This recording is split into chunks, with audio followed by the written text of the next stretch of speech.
నమస్కారం అండి.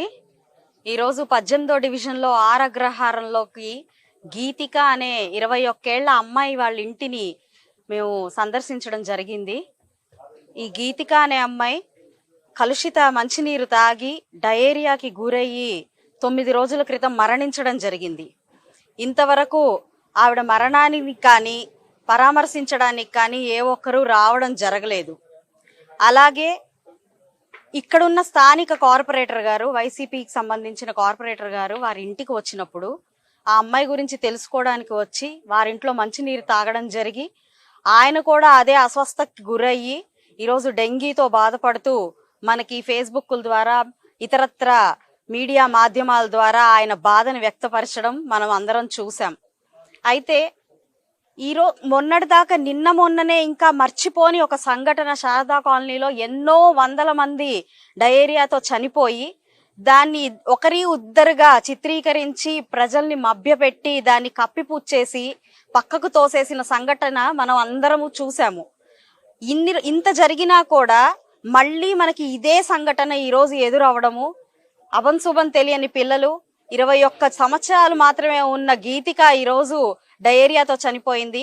ఆ అమ్మాయికి 3 ఏళ్ల వయసున్న పాప కూడా ఉంది. అంటే ఇక్కడ మీరు అర్థం చేసుకోవాల్సిన విషయం ఏంటంటే గవర్నమెంట్ ఇప్పుడు దాకా గవర్నమెంట్ ఎంత అలసత్వంతో ఉంది, ఎంతటి అనాదరణతో ప్రజల పట్ల ఎంతటి అనాదరణతో ఉందో మనం అందరం గమనిస్తూ ఉండాలి. మరి గుంటూరుకి ఆరోగ్య శాఖ మంత్రియే గుంటూరులో నివాసం ఉంటూ గుంటూరు ప్రజల కోసం నేను ఏమైనా చేస్తాను, ఎన్నైనా బట్టలు నొక్కాము, మేము ఎంతో అభివృద్ధి చేశాము, సంక్షేమం ఇచ్చాము అని చెప్పుకుంటూ మళ్ళీ ఇంటింటికి తిరిగి ఓట్లు అడుగుతున్న పరిస్థితిలో నేను ఈరోజు అడుగుతున్నాను, ఇంకా డయేరియాలతో చనిపోతున్నారు పిల్లలు. ఇలాంటి డ్రైనేజీ వ్యవస్థని ఎక్కడికక్కడ వదిలేసి మంచినీరు డ్రైనేజు మొత్తము డ్రైనేజ్ వాటర్ మంచినీటి వాటర్ రెండు కలిసిపోయి అవే ప్రజలు తాగుతూ మరి ఎలాంటి దానికి సరైన అవి చేయకుండా ఎలాంటి ప్రామాణికాలు లేకుండా వాటి పనులు పూర్తి చేయకుండా వాటిని ఎక్కడికక్కడ వదిలేసి ఈ రోజు ఇలాంటి పరిస్థితిలో ప్రజలను ఉంచారు అని అంటే దీనికి ఏమని మనము అనుకోవాలో ప్రజల్ని నిర్ణయించుకోవాలి, ఆ అధికారులు చెప్పాలి. ఇంతటి ఈ ప్రజలకి ఎందుకు ఇంత కక్షపూరితంగా ప్రజల్ని వీళ్ళు నాయకత్వం వహిస్తున్నారో కూడా మనం ఆలోచించాల్సిన విషయం ఉంది. వీళ్ళు పాలించడానికి వచ్చారా, ప్రజల కోసం సేవ చేయడానికి వచ్చారా, లేకపోతే కేవలం అధికారం చలాయిస్తూ అవసరమైనప్పుడు మాత్రమే, అంటే ఇలా ఎలక్షన్లప్పుడు మాత్రమే మేము ఇది చేసాం అది చేసామని బూటకపు మాటలు చెప్పుకుంటూ ప్రజల్ని మభ్య పెట్టడానికి వచ్చారా అన్నది నేను ఈ రోజు మీడియా పూర్వకంగా ప్రతి ఒక్క వైసీపీ నాయకుడిని అడుగుతున్నాను. మరి మంత్రి గారు ఒక స్త్రీమూర్తి, ఆరోగ్య శాఖ మంత్రి గారు అయ్యుండి కూడా గుంటూరు ఇలాంటి పరిస్థితిలో ఉండి ఏ మాత్రం కించిత్ కూడా దీనికి ప్రాతినిధ్యం వహించకుండా ఒక్కసారి కూడా ఇక్కడికి వచ్చి వారి స్థితిగతులను గమనించకుండా ఈ రోడ్లు ఎలా ఉన్నాయి, ఈ డ్రైనేజీ వ్యవస్థ ఎలా ఉంది, ఎంతటి బాధలు పడుతున్నారు, కలుషిత నీళ్లు తాగి ఎంతమంది ఎన్ని రకాలైన రోగాలకు గురవుతున్నారో కూడా పట్టించుకోకుండా ఈ రోజు కేవలం ఓట్ల కోసం తిరుగుతున్నారు అని అంటే మీరు ప్రభుత్వం వాటి పనితీరు గురించి ఆలోచించాల్సిన విషయం ఎంతైనా ఉంది. ఇదందరూ మనసులో పెట్టుకొని ఎలాంటి వారిని మనం ఓటేసి గెలిపించాం ఇప్పుడు దాకా అని మనందరం ఆలోచించాల్సిన సమయం ఇది. బలి తీసుకోవడానికే మనం ఓట్లు వేసి గెలిపిస్తున్నామా నాయకుల్ని అని ఒక్కసారి ప్రతి ఒక్కరిని ఆలోచించుకోవాలి అని నేను ఈ మీడియా పూర్వకంగా ప్రతి ఒక్కరిని మనవి చేసుకుంటున్నాను. ఇలాంటి సంఘటనలు మరొకసారి మన కాన్స్టిట్యూషన్ అసలు రాష్ట్రంలో ఎక్కడా కూడా రిపీట్ అవ్వకుండా చూసుకోవాల్సిన బాధ్యత ప్రతి ఒక్క నాయకుడికి ఉంటుంది. అయితే గత అసమర్థ ప్రభుత్వం ఏ ఒక్క అంశాన్ని, ప్రజలకు అవసరమైన ఏ ఒక్క అంశాన్ని కూడా పట్టించుకోలేదు. ప్రజల్ని గాలికి వదిలేశారు, సంక్షేమ పథకాలతో మోసాలే చేశారు తప్ప వారికి ఎలాంటి అభివృద్ధి కానీ సంక్షేమం కానీ వారికి ఇచ్చింది లేదు.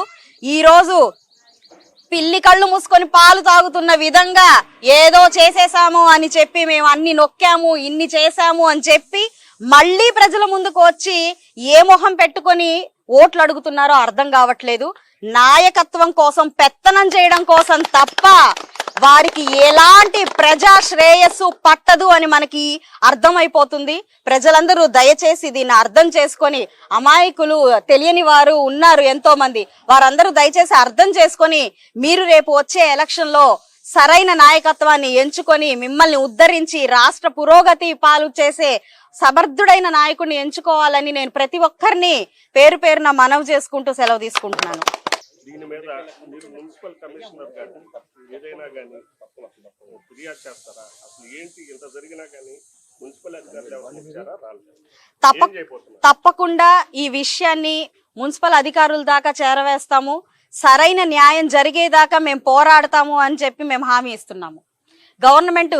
ఈ గవర్నమెంట్ వారికి నష్టపరిహారంగా 10 లక్షలన్నా కనీసం వారి కుటుంబానికి ఇచ్చేలాగా మేము కోరుకుంటున్నాం, డిమాండ్ చేస్తున్నాము. మా ప్రభుత్వం వచ్చి రాగానే ఆ కుటుంబానికి ఏ న్యాయం చేయాలో అది చేసి తీరుతామని చెప్తున్నాం. అయితే ఇప్పుడున్న ప్రభుత్వం ప్రజా ఆరోగ్యం గురించి పట్టించుకోని పరిస్థితుల్లో ప్రజలే తమ రక్షణ తామే చూసుకోవాల్సిందిగా నేను ప్రతి ఒక్కరిని మనవి చేస్తున్నాను. ఇంతటి కలుషిత నీరుని ప్రతి ఒక్కరు సేవించే పరిస్థితిలో మనం ఉన్నాం కాబట్టి అందరూ దయచేసి ప్రతిరోజు కాచి వడపోసుకొని ఆ నీటిని సేవించాల్సిందిగా కోరుకుంటున్నాను. ఇది ఎండాకాలం కాబట్టి మీరందరూ మీ ఆరోగ్యం పట్ల కాస్త దృష్టి చూపించండి. ఆరోగ్య శాఖ మంత్రులు కానివ్వండి, ఉన్న నాయకులు కానివ్వండి, ఎవరు ప్రజల్ని పట్టించుకున్నది లేదు కాబట్టి మా కూటమి గెలిచి మీకోసం మేము వచ్చేదాకా మీరు మీ జాగ్రత్తలు మీరే తీసుకోవాలి అని చెప్పి మనవి చేసుకుంటున్నాను.